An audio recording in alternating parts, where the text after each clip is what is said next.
Bears fans, we have a challenge this month at Chat Sports, and the month of June is all about likes. So be thinking throughout the month, hey, I'll help Harrison out. I'll help Bears Now out because I love this channel and I love the Chicago Bears.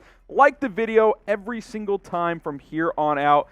It's one click. It's very simple. It helps us out. It's a competition, and I want Bears Now to finish on top. And I'll tell you what, if we end up with the most likes this month, I haven't come up with anything yet, but I'll come up with something to, show some love back to you guys. We'll get creative. Maybe I'll shave on the show for free or something like that. Who knows? I've done it before. I'm willing to do it again. So like this video. Let's get hundreds, if not thousands, on this show, and let's win this competition here in June.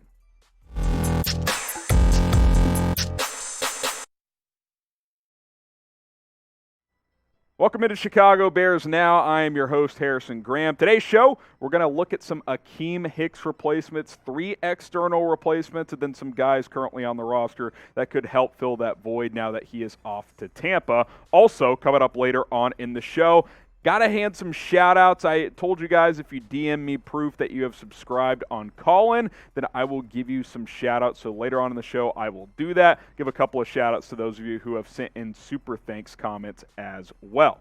Okay, farewell Akeem Hicks. I think he deserves a minute or two of our time. We talked about this a couple of days ago, but thought we'd expand here now that more details have come in. 1 year, $10 million with the Bucs, up to $10 million, I should say. Sounds like $6.5 million is guaranteed.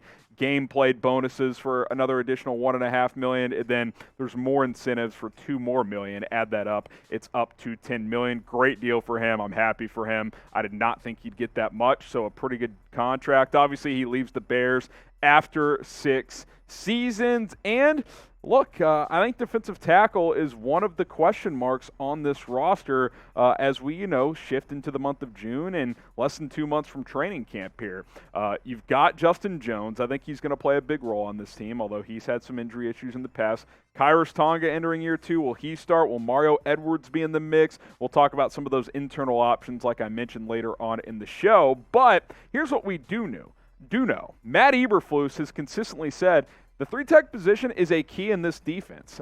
It's an absolute important position on this defense, which is why they tried to sign Larry Ogunjobi to a big contract. Could he still be an option? Stay tuned. But Justin Jones is kind of a tweener. He's not a pure 3-tech. He might do a lot of that for this team, but I think there's still some depth you could get on the defensive tackle position, whether it's a true 3-tech or not. You could certainly get better there. If Khyiris Tonga starts as a second-year, 7th-round player, hey, great for him, but that probably means that it's one of your weaker positions. All right, before we get to some Akiem Hicks replacements, show Hicks some love. Hey, one of the great Bears over the last 10 or 15 years. I think since the turn of the century, he's been one of the better Chicago Bears players, especially on defense. Type 96 down in the chat. Type it more than once. Let's get the comment section flowing because, hey, let's show Akiem Hicks some love. Get those 96 flowing as he moves on to a new opportunity.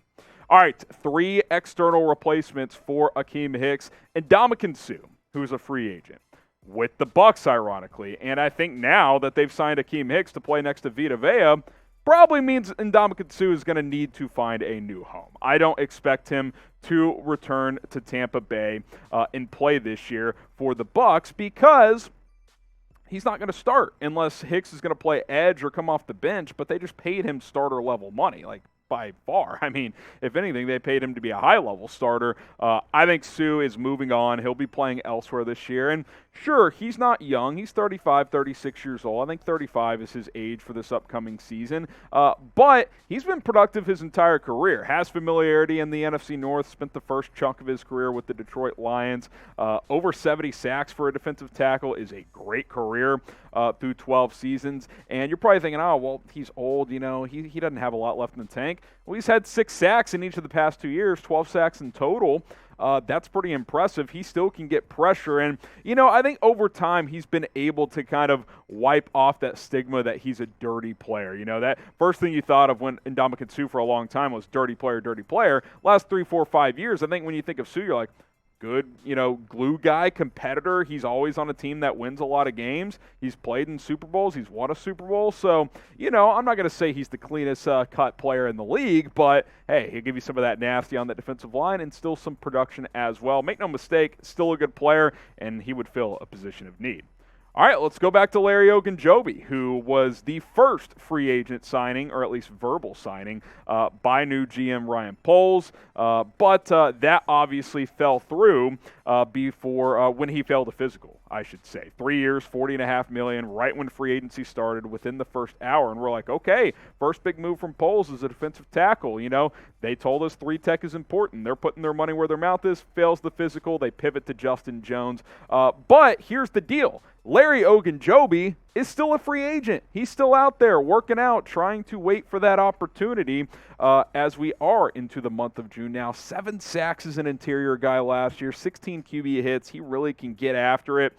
Look, I'd love it if this could work out. I really would. Now, I don't think it'll be anything more than a 1-year deal for him this year. He's going to have to prove to whatever team he signs with that he is and can be healthy. Obviously had that foot surgery, failed the physical, so there are some question marks there, and I think that's clear considering he has not found a home 3 months into free agency. But if you circle back to him, if he passes a physical and you can get him on a 1-year incentive-laden type of deal, kind of similar to what Hicks just got in Tampa. 1 year, maybe base of $5 or $6 million, chance to get a few more million if he reaches playing time incentives and certain statistical measures. I think that could work out for both sides, and if he has a great year, he'll hit the open market at 28 years old next year and still be in line to cash in.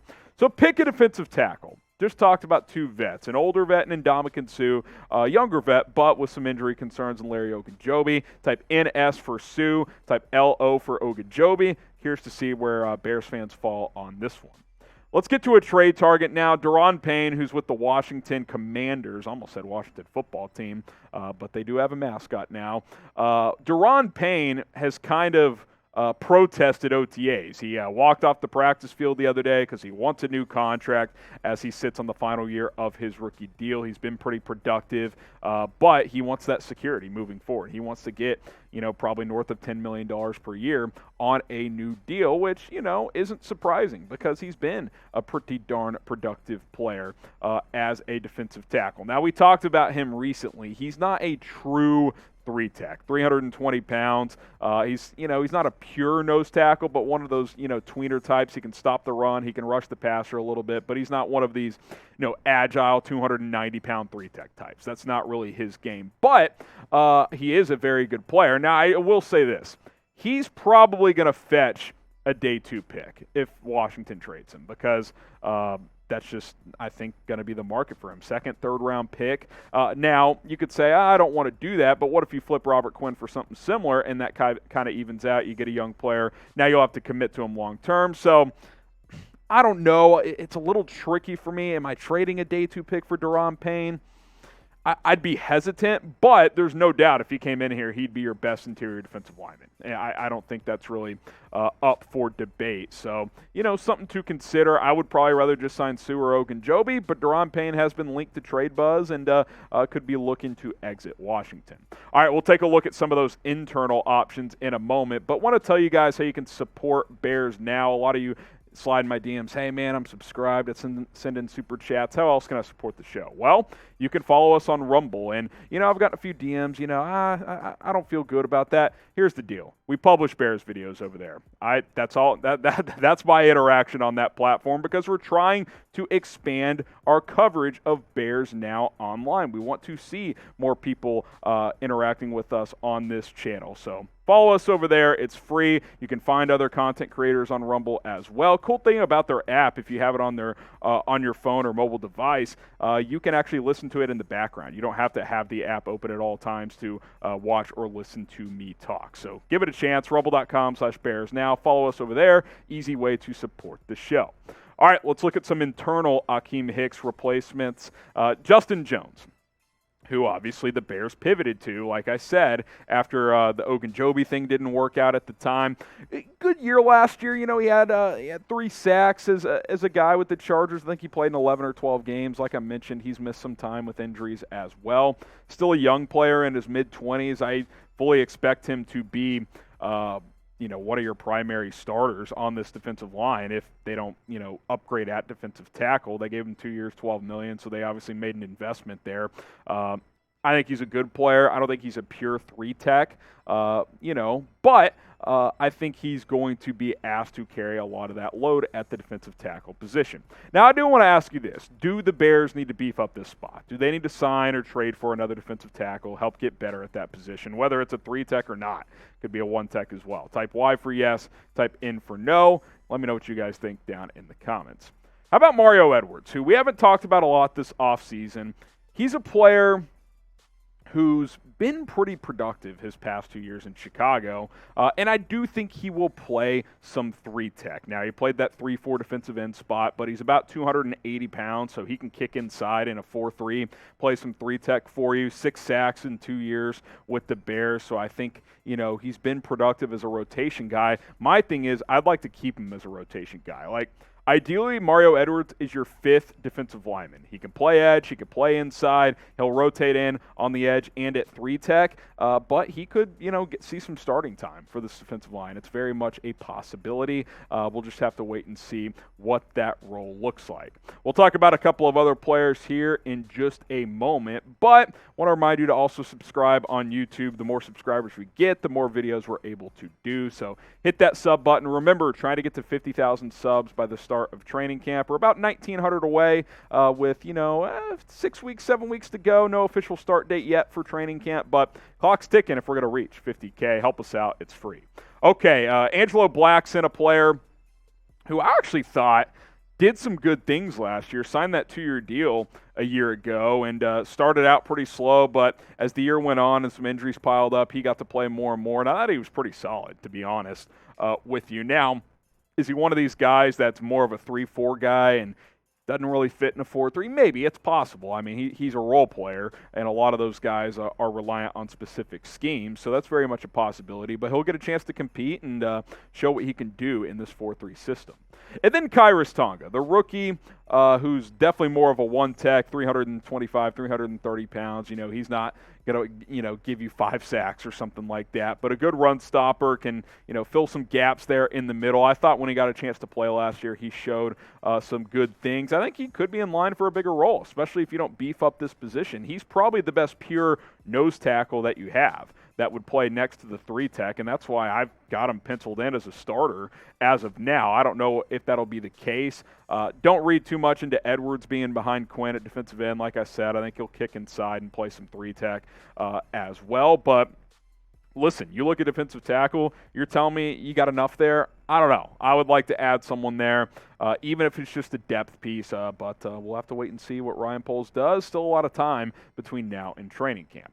Okay, predict it for me. Who is going to be the Bears' 2 starting defensive tackles? If you had to guess, who will start at defensive tackle week 1? And, hey, throw a name out there that's not currently on the roster. If it's not an external guy, I think it's Jones and probably Tonga. I mean, that would be my guess. I think Jones will for sure start. Other spot up for grabs. Predict it for us in the comments, and I'll be reading them down below. All right, some shout-outs as a few people send me DMs for subscribing on the Callin app. If you want to do the same, chatsports.com/BearsCallin. Also, you can download on iOS and Android, whether you have an iPhone or an Android. The links for those in the description of the video. But Eric Snare and Brandon Roush DM me on Instagram that they had subscribed to Callin. They sent a screenshot. Appreciate you guys. Let's continue to grow over there. And then we got a few super thanks over the last couple of weeks. Every few weeks, I'll give shout-outs and keep those updated. Hidden Gem, Chi-Town 65, Patrick McShay. If you send in a super thanks, you will get a shout-out at some point. That is a promise. All right, busy show. Thank you guys so much for the support. YouTube.com/Bears now if you do want to subscribe. 50K on the horizon. Huge milestone here on YouTube. I appreciate everybody for tuning in to today's show, and we'll see you soon here on Bears Now.